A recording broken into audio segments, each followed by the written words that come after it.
দলের যা সিদ্ধান্ত সেটাই সবাই করে। দলের যা সিদ্ধান্ত সেটাই সবাই করে। দলের যা সিদ্ধান্ত সেটাই সবাই করে।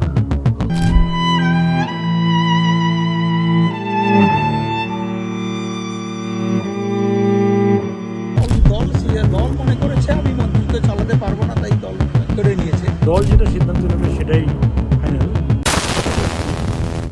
তো দল জানে, দলনেত্রী জানে, পেলে পাবো না পেলে না পাবো, তাতে কি হবে। তিনি আর নির্বাচনে প্রতিদ্বন্দ্বিতা করতে পারবেন না, কারণ দল টিকিট দেবে না।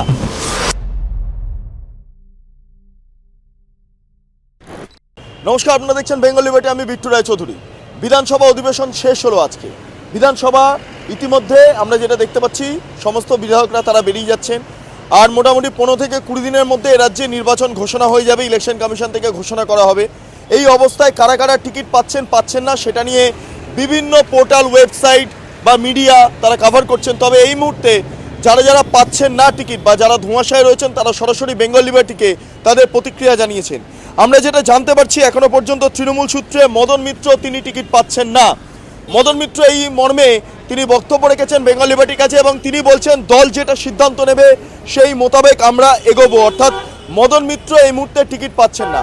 পরেশ অধিকারী, আপনারা জানেন পরেশ অধিকারী শিক্ষা দুর্নীতি সহ বিভিন্ন ইস্যুতে যুক্ত হয়ে পড়েছিলেন এবং ইডি, সিবিআই সহ বিভিন্ন জায়গাতে তিনি তদন্তের মুখোমুখি হয়েছেন। ফলে সবটা মিলিয়ে পরেশ অধিকারী তখন থেকে প্রায় ডানা ছেড়ে ফেলেছিল তৃণমূল কংগ্রেস। এবারে পরেশ অধিকারী তিনি টিকিট পাচ্ছেন না। পার্থ চট্টোপাধ্যায়, তাকেও টিকিট দেওয়া হবে না। যতই জল্পনা উঠুক, পার্থ চট্টোপাধ্যায়কে নতুন করে কমিটিতে অ্যাড করা হোক, বেহালা পশ্চিম থেকে পার্থ চট্টোপাধ্যায় টিকিট পাচ্ছেন না, সেটা এখনো পর্যন্ত খবর মিলছে। এর পাশাপাশি বলাগড়ের বিধায়ক মনোরঞ্জন ব্যাপারী, তারও প্রতিক্রিয়া আমরা নিয়েছি। মনোরঞ্জন ব্যাপারী একই কথা বললেন, দল যা সিদ্ধান্ত নেবে তাই। তবে বলাগড় সূত্রে খবর পাওয়া যাচ্ছে দেবাশিস বলে কোনো এক ব্যক্তি হয়তো তাকে টিকিট দেওয়া হতে পারে মনোরঞ্জন ব্যাপারীর পরিবর্তে। কারণ মনোরঞ্জন ব্যাপারীর বেশ কিছু মন্তব্য, বেশ কিছু ভূমিকা দলের যে সমস্যা তৈরি করেছে তার বলার অপেক্ষা রাখে না। এই অবস্থায় মদন মিত্র সিগনিফিকেন্ট এই জায়গায়, কারণ মদন মিত্র আইপ্যাককে দুষেছিলেন। আইপ্যাক নিয়ে মদন মিত্র বেশ কিছু মন্তব্যের জেরে অভিষেক বন্দ্যোপাধ্যায় বা ক্যামাক স্ট্রিট যথেষ্ট ক্ষুব্ধ হয়েছিলেন, এবং তার রেশ মদন মিত্রের ওপর পড়ল কিনা সেটাই এখন দেখার বিষয়।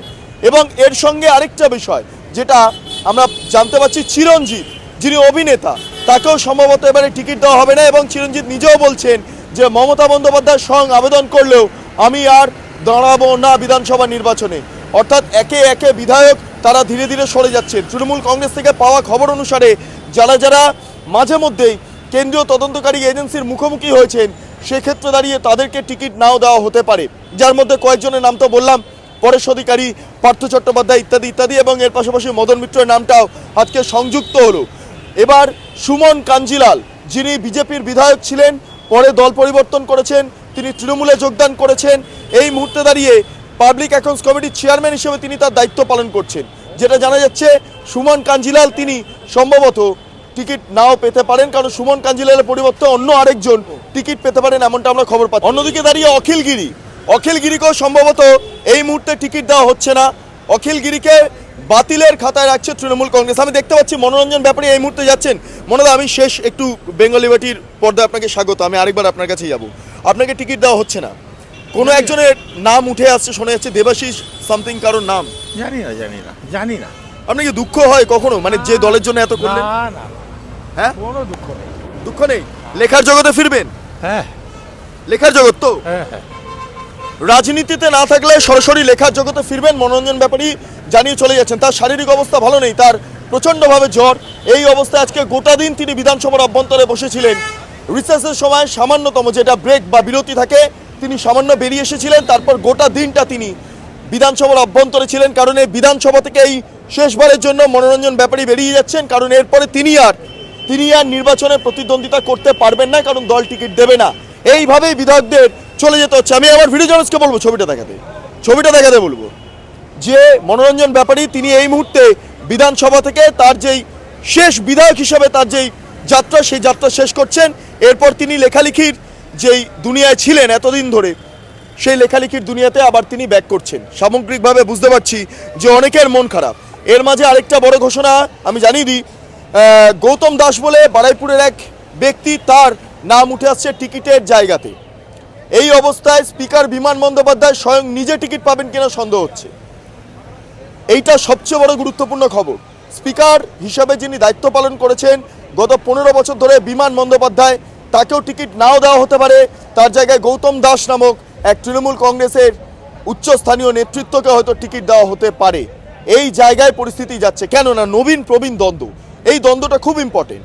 নবীন যারা রয়েছেন তারা ক্যামাক স্ট্রিট ঘনিষ্ঠ এবং প্রবীণ যারা রয়েছেন তারা কালীঘাট ঘনিষ্ঠ, এবং কোথাও গিয়ে এই দ্বন্দ্বটা দলের অভ্যন্তরে বড়সড় কাজ করছে, এবং সেই সূত্রে দাঁড়িয়েই আজকে প্রবীণ যারা রয়েছেন তাদেরকে টিকিট থেকে দূরে রাখা হচ্ছে এবং নবীনদের টিকিট দেওয়া হচ্ছে। মদন মিত্র বলছেন দল যা সিদ্ধান্ত নেবে তাই, মনোরঞ্জন ব্যাপারী বলছেন দল যা সিদ্ধান্ত নেবেন তাই, অখিলগিরি বলছেন দল যা সিদ্ধান্ত নেবে তাই, সব প্রত্যেকে একই কথা বলছে দল যা সিদ্ধান্ত নেবে তাই। কিন্তু ভেতরে আলোচনা অন্য, ভেতরে আলোচনা হচ্ছে টিকিট দেওয়া হবে না, থাক যা হয়েছে হয়েছে, যা করার করে ফেলেছি, দলকে যা দেওয়া দিয়েছি, মমতা বন্দ্যোপাধ্যায় বুঝলে বুঝবেন আর না বুঝলে তাহলে আর কিছু বলার নেই। এই হচ্ছে অবস্থা, এটাই হচ্ছে বর্তমান রাজনৈতিক পরিস্থিতি। একে একে বিধায়করা তারা কি বলেছেন, মদন মিত্র, অখিলগিরি, পরেশ অধিকারী, সরাসরি শুনে নেব। মদন মিত্র যিনি সবসময় শিরোনামে থাকেন, তবে এই মুহূর্তে মদন দা একটা প্রশ্ন উঠে আসছে যে আপনি হয়তো প্রার্থী হবেন না বা দল আপনাকে প্রার্থী করবে না, কারণ আপনি আইপ্যাক নিয়ে একাধিক কথা বলেছেন যেটা অভিষেক বন্দ্যোপাধ্যায়ের কাছে খুব একটা ভালো ঠেকেনি।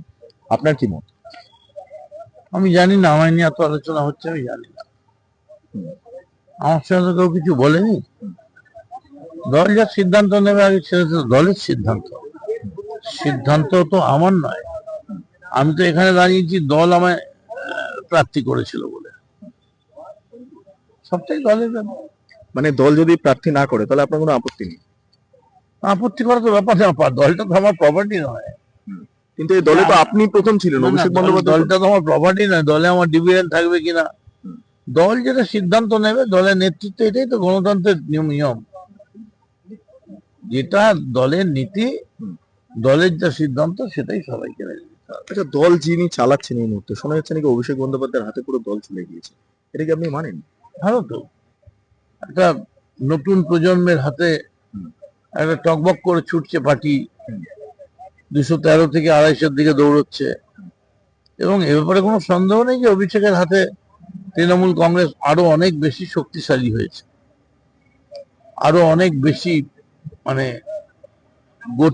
গতিশীল হয়েছে। মুখটা মমতাই, কানুবিনে গীত নেই। মমতা ব্যানার্জি হচ্ছে মুখ, অভিষেক ব্যানার্জি হচ্ছে আমাদের এই যজ্ঞের রথের মহারথী। কিন্তু এই অভিষেক বন্দ্যোপাধ্যায়ের হাত ধরে আইপ্যাক তো এসছে, এই আইপ্যাকের যেই বিষয়ে আপনি বিভিন্ন মতামত পোষণ করেছিলেন, আইপ্যাকের অফিসে ইডির হানা হলো কয়েকদিন আগে, ফলে আপনার কোথাও গিয়ে রিলেট করতে পারছেন না? না না, আমার মুখ থেকে যে কথাটা বেরিয়েছিল সেটা অন্য আইপ্যাক ছিল, সেটা আমাদের নিজস্ব ব্যাপার ছিল না, সেটা প্রশান্ত কিশোররা ছিল। আচ্ছা, এই যে এখন আইপ্যাক যেটা হয়েছে, এটা অভিষেক ভাই নিজে এগুলো এদেরকে ট্যাকল করছে, দেখছে, এবং এটা আমাদের দলের নিজস্ব একটা স্পেশাল গেস্টাপো বাহিনী বা এজেন্সি, স্পেশাল এজেন্সি। এরা আমাদের দলকে সমৃদ্ধ করার জন্য নানা রকম পরামর্শ, বুদ্ধি এবং এগিয়ে চলার জন্য তারা সাপোর্ট দিচ্ছে। ফলে এই আইপ্যাক আর ওই আইপ্যাকের সঙ্গে ভেবে লাভ নেই, কারণ ওই আইপ্যাক ইতিমধ্যেই বিহারে এমন ভাবে তারা দাঁড়িয়ে পড়েছে যাতে বেচারি তেজস্বীদের মানে ভোট কাটাকাটি করে বিজেপিকে জিতিয়ে দিয়েছে। আর শেষ প্রশ্ন সেটা হলো, আপনি যদি ক্যান্ডিডেট না হন তাহলে আপনাকে মাঠে কিভাবে দেখা যাবে, আদৌ দেখা যাবে কি? আচ্ছা, প্রথম হচ্ছে আমি ক্যান্ডিডেট না হলে কি হবে, হলে কি হবে, আমি কি করবো? মাসির যদি গোপ বেরোয় মেশো হবে, তাই না? অখিল বাবু, এইবারে শোনা যাচ্ছে দল হয়তো আপনাকে টিকিট দেবে না, আপনি কি করবেন? দল টিকিট না দিলে দল যাকে টিকিট দেবে, আমি দলের কর্মী হয়ে আমি লড়াই করব।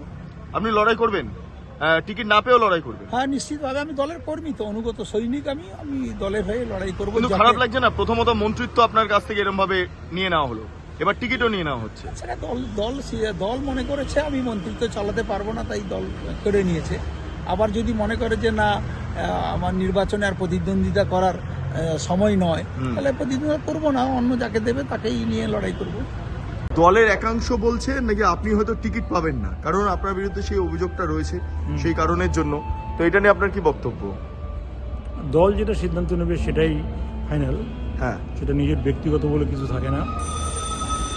আর বিধানসভায়, স্বল্পকালীন বিধানসভায়, সেখানে বিরোধীরাও তাদের নানানভাবে তাদের কথাগুলি বলার জন্য তারা চেষ্টা করেছিল, কিন্তু আমাদের রাজ্যের মাননীয় মুখ্যমন্ত্রী তার ভাষণের মধ্য দিয়ে তিনি বুঝিয়ে দিয়েছেন যে যতই চিৎকার করুক আগামীতে আবার যে বিধানসভায় এবং এই সরকার যে আসছে মামাটি মানুষের সরকার, সেটা তিনি বুঝিয়ে দিয়েছেন তার ভাষণের মধ্যে দিয়ে। মানে আপনি না দাঁড়ালেও ক্ষতি নেই, দল এলেই হবে।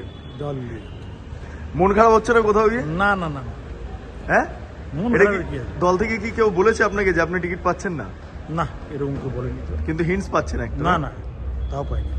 আচ্ছা, ঠিক আছে। বলছি, একটা বিষয় শোনা যাচ্ছে, মানে বিভিন্ন জায়গাতে ছড়াচ্ছেও, অনেকে নাকি তৃণমূলের টিকিট পাবেন না, তার মধ্যে নাকি আপনিও রয়েছেন।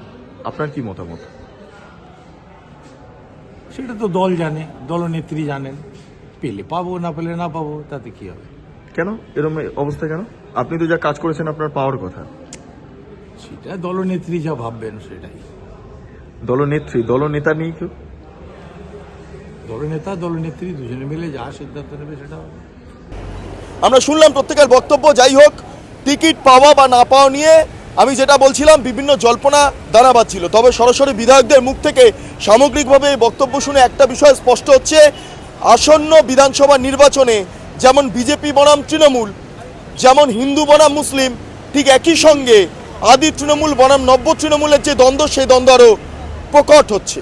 আর কিছু বলার নেই। আপনারা এতক্ষণ ধরে দেখছিলেন বেঙ্গল লিবার্টি। চ্যানেলটি অবশ্যই ভালো লাগলে লাইক করুন, সাবস্ক্রাইব করুন, শেয়ার করুন, বেল আইকন ক্লিক করুন, www.bengalliberty.com, সেখানে ক্লিক করুন। সমস্ত খবর আপনাদের জন্য সাজানো রয়েছে। স্বাধীন, কাচিন এবং গেরিলা সাংবাদিকতার পাশে দাঁড়ান। অসংখ্য ধন্যবাদ।